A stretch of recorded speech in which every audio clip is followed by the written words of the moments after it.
Namaste. I'm Dr. Robert. And today, on 5-ish minutes with Dr. Robert, my subject is japa. Japa is a Sanskrit word that literally means to mutter or to whisper. And the implication is that you should not be loudly reciting whatever mantra it is you're reciting, because japa means to mutter or to whisper. So yes, when you're getting started with the mantra, you may, if your teacher permits you, you may recite it aloud. But as Vimalananda said again and again and again, doing your japa mentally, quietly only, and not externally, is 1,000 or 1,000,000 times more valuable than doing it externally. And for one reason, it is going to activate whatever's going on inside you more directly. But for another, instead of broadcasting the Shakti outwards, you are retaining the Shakti inside. Number one. Number two, in the beginning, you will be focusing on you repeating the japa. But eventually, you want to permit yourself to be hearing the devata repeating the japa through you, because really, it's important to remember that a mantra is the verbal incarnation of the deity. It's the actual deity. It's more of a seed. And yes, there are mantras called bija mantras that are seed mantras, but any mantra really is a seed for creating the image of the devata within you, provided that you are serious and willing to go through the process that is required in order to get the result. Now, the process that's required in order to get the result involves performing anushtanas and purushcharanas, and that involves reciting a certain number of times and then doing a certain number of offerings into the fire and water offerings and other things like that.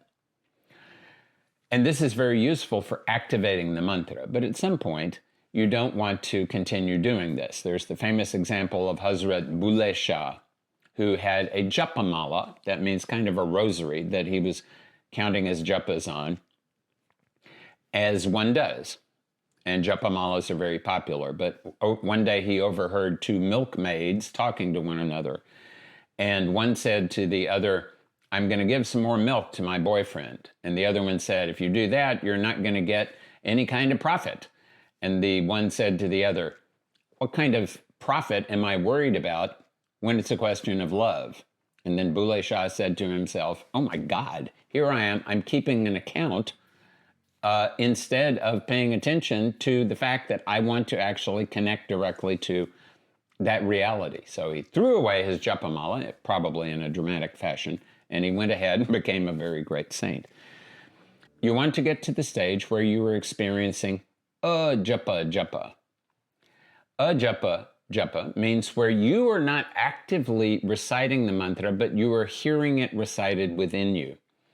It's not just Indian traditions that promote this. There is even the Eastern Orthodox Christian tradition that has the so-called Jesus prayer that people are encouraged to keep repeating until it starts repeating itself. Now, verbal repetition is not the only way to perform japa. There is also Likhita Japa, that means writing down the mantra.